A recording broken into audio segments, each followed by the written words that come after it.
మాజీ MP విజయసాయిరెడ్డికి CID నోటీసులు జారీ చేసింది. మంగళగిరి సిఐడి పోలీసులు ఆయనకు నోటీసులు ఇచ్చారు. ఎల్లుండి ఉదయం 11 గంటలకు విచారణకు హాజరవ్వాలంటూ నోటీసులు ఇచ్చారు. నోటీసుల్లో ఆయనపై 506, 384, 420, 109, 467, 120 sub class B, read with 34 BNS సెక్షన్ల కింద కేసు నమోదు చేసినట్టు పొందుపరిచారు. అయితే కాకినాడ పోర్టు కేసు విషయంలో నోటీసులు జారీ చేసినట్లుగా తెలుస్తోంది. విజయసాయిరెడ్డిపై ఫిర్యాదు చేసిన కేవీ రావు ఫిర్యాదు చేయగా ఈ నోటీసులు జారీ అయ్యాయి.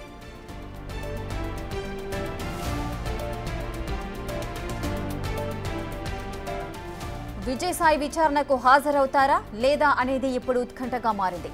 ఇటీవలే వైసీపీకి రాజీనామా చేసి రాజకీయాలకు దూరంగా ఉన్నారు విజయసాయిరెడ్డి. నిజానికి గతంలో కాకినాడ పోర్టు వ్యవహారంలో ఈడీ విచారణ జరిపింది. విచారణకు విజయసాయి కూడా హాజరయ్యారు.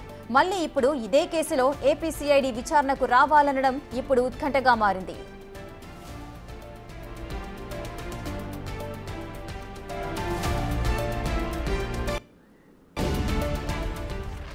మాజీ ఎంపీ విజయసాయిరెడ్డికి సిఐడి నోటీసులు జారీ చేసింది. దీనికి సంబంధించిన పూర్తి డీటెయిల్స్ మా ప్రతినిధి శివ అందిస్తారు. శివ, మొత్తం మీద చూసుకుంటే మాజీ ఎంపీ విజయసాయిరెడ్డికి ఏపీ సిఐడి అధికారులు నోటీసులు జారీ చేశారు. కాకినాడ పోర్టు వాటాల బదిలీల కేసులో విజయసాయిరెడ్డిపై కేసు నమోదైంది. ఇదే కేసులో విచారణకు హాజరు కావాలని చెప్పి సిఐడి అధికారులు నోటీసులో పేర్కొన్నారు. గతంలో ఈ కేసుకు సంబంధించి కూడా హైదరాబాద్ ఈడీ కార్యాలయం ఎదుట పలు సందర్భాల్లో విచారణ కూడా హాజరయ్యారు. అక్రమంగా పోర్టు వాటాలను బదిలీ చేయించుకున్న ఆరోపణల నేపథ్యంలో విజయసాయిరెడ్డిపై కూడా కేవీ రావు అనే వ్యక్తి ఫిర్యాదు చేశారు. కేవీ రావు ఫిర్యాదు మేరకు చేసిన విచారణకు సంబంధించి కూడా పూర్తి స్థాయిలో విచారణ చేపట్టాలని చెప్పి కూడా నోటీసులో పేర్కొన్నారు. అయితే ఈ నెల 12వ తేదీన విజయవాడ సిఐడి కార్యాలయానికి విచారణకు రావాలని చెప్పి ఆ నోటీసులో పేర్కొన్నారు. పోర్టు వాటాల అక్రమ బదిలీలపై సుబ్బారెడ్డి కుమారుడు విక్రాంత్ రెడ్డితో పాటు సాయిరెడ్డిపై కూడా కేసు నమోదైంది. అయితే కాకినాడ పోర్టు వాటాల అక్రమ బదిలీ ఆరోపణలపై విక్రాంత్ రెడ్డితో పాటు మొత్తం 5గురిపై కేసు నమోదైంది. దీంట్లో విజయసాయిరెడ్డి, ఆయన అల్లుడు శరత్ చంద్రారెడ్డితో పాటు అరవిందో ఫార్మా కంపెనీకి సంబంధించిన డైరెక్టర్లు తదితరులపై కూడా కేసు నమోదైంది. మొత్తం 5గురు ఈ కేసులో కూడా నిందితులుగా ఉన్న పరిస్థితి కనిపిస్తా ఉంది. ఈ కేసులో A1 గా విక్రాంత్ రెడ్డి, A2 గా విజయసాయిరెడ్డి, A3 గా శరత్ చంద్రారెడ్డి, A4 గా శ్రీధర్, A5 గా అరవింద్రు రియాలిటీ మొత్తం ఇంకో ఉంది. 5గురిని కూడా దీంట్లో నిందితులుగా చేర్చిన పరిస్థితి కనిపించింది. అయితే ఈ కేసుకు సంబంధించిన నోటీసుల్లో 506, 384, 420, 109, 467, 120 బ్రాకెట్లోవి రెడ్ విత్ 34 బిఎన్ఎస్ యాక్ట్ కింద కూడా దాంట్లో సెక్షన్లు అయితే నమోదు చేసిన పరిస్థితి కనిపించింది. అయితే విజయసాయిరెడ్డి ఈ కేసుకు సంబంధించి కూడా ఇప్పటికే రాజీ పడ్డట్లు కూడా అనధికారికంగా సమాచారం ఉంటుంది. అంటే అధికారికంగా ఎవరు ధృవీకరించలేదు. సో ఈ నేపథ్యంలో ఇటీవల ఆయన వైఎస్ఆర్సీపీ కూడా రాజీనామా చేసిన పరిస్థితి కనిపిస్తా ఉంది. మరి ఈ పోర్టు వ్యవహారానికి సంబంధించి ఈడీ విచారణకు హాజరయ్యారు. అలాగే ఈ పోర్టు వ్యవహారానికి సంబంధించి కేవీ రావుతో రాజీ పడ్డట్లు మరొక సమాచారంతో నేపథ్యంలో సిఐడి పిలిచిన విచారణకి సాయిరెడ్డి వస్తాడా లేదా అనే ఉత్కంఠ కూడా కొనసాగుతా ఉంది. రేఖ, శివ, అయితే ఈ సిఐడి నోటీసులు విజయసాయిరెడ్డి అందుకున్నారా? దీనికి సంబంధించి ఆయన ఏమైనా స్పందించారా?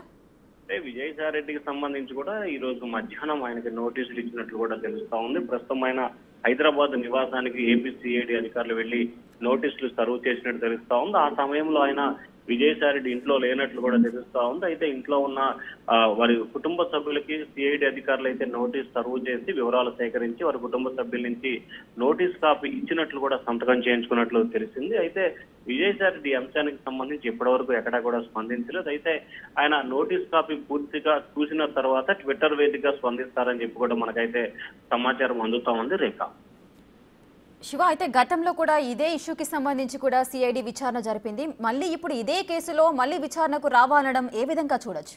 అంటే ప్రధానంగా చూసుకుంటే ఈ కేసును సంబంధించి కూడా కాకినాడ పోర్టు వ్యవహారానికి సంబంధించి బదిలీ వ్యవహారం, రేషన్ మాఫియా తదితర అంశాల నేపథ్యంలో ఏపీ ప్రభుత్వం సిఐడి విచారణకు ఆదేశించింది. దీనిపై కూడా అన్ని కేసులను కలిపి విచారణ చేపట్టేందుకు సిట్ కూడా ఏర్పాటు చేసింది. దాంతో పాటుగా మనీ లాండరింగ్ జరిగింది అనే కోణానికి సంబంధించి కూడా ఈ కేసు ఈడీ కూడా బదలాయించారు.